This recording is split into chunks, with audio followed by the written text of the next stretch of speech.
آج لوگ ہندوستان میں مسلمانوں کا حال زار دیکھ کر افسوس کر رہے ہیں. بڑے بڑے اسکالر مفکرانہ تقریر کرتے ہیں امت کا حال کیا ہے,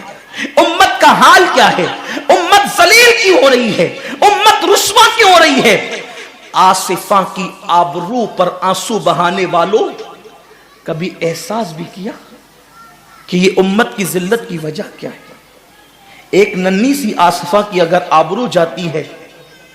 تو وہ کشمیر کے کسی ننھی سی بچی کی آبرو نہیں گئی, بلکہ پوری امت محمدیہ کی آبرو سے کھیلا گیا. امت کی ایک بیٹی کی آبرو اللہ کے حبیب صلی اللہ علیہ وآلہ وسلم نے, میرے آقا نے ارشاد فرمایا, میں نے اپنی امت کی بیٹیوں کی عزت کو کعبے سے بلند کر دیا ہے.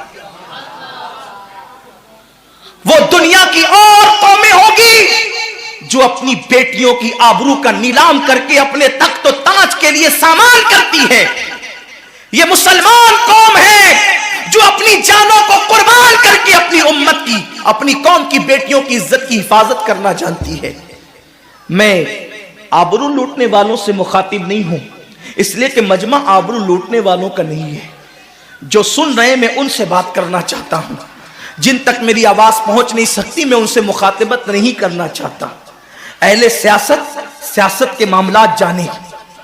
ظالم اپنے ظلم کے انجام کو پہنچنے کے لیے تیار رہے,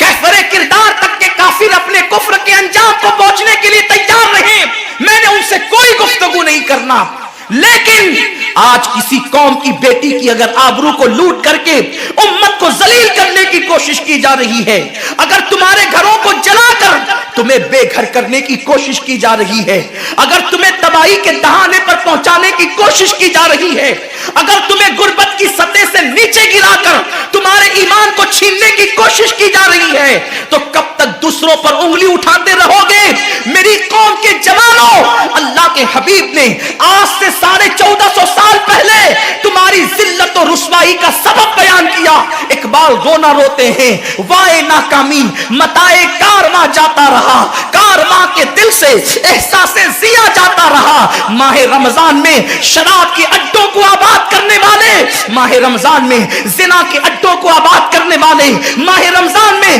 چھپ چھپ کر کھانے والے, ماہ رمضان میں اللہ اکبر اپنے ہاتھوں کی انگلیوں سے انٹرنیٹ کی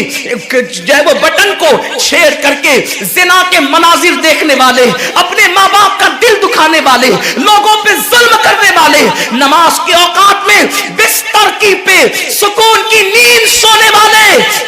دل کھول کر کان کھول کر اپنے ایمان کے کانوں سے, اپنی غیرت کے کانوں سے, اپنے دل کے کانوں سے میرے نبی کی حدیث کو سن لو. اللہ کے حبیب صلی اللہ علیہ وسلم فرماتے ہیں, میری امت کو اس وقت تک کوئی رسوا نہیں کر سکے گا, میری امت کو اس وقت تک کوئی ذلیل نہیں کر سکے گا جب تک امت ماہ رمضان شریف کا احترام کرتی رہے گی.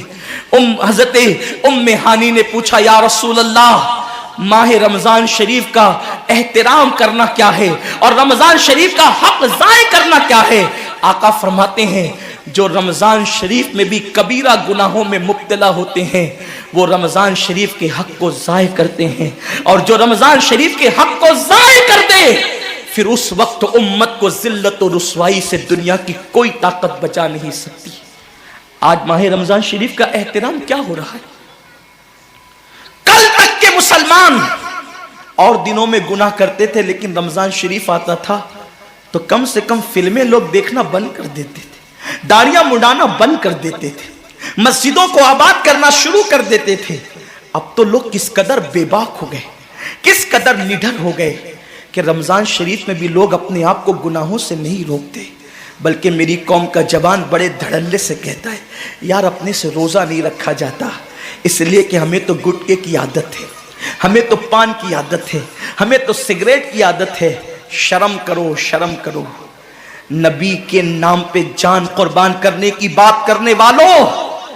جو نبی کے نام پر 12-16 گھنٹے بھوکے اور پیاسے نہ رہ سکے, وہ نبی کے نام پہ جان کیا قربان کر سکتے؟ اور جب سے تم نے احترام رمضان المبارک ترک کر دیا, تمہاری آبرو کو لوگوں نے کھیل بنا لیا, اور اب تو لوگوں کو